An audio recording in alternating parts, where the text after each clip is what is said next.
sumasayaw, ang lamig ay nanonood.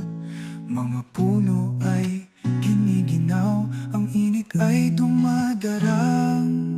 Sa ilalim nitong araw, mga anino ay bumubulong, palihim na gumagalaw.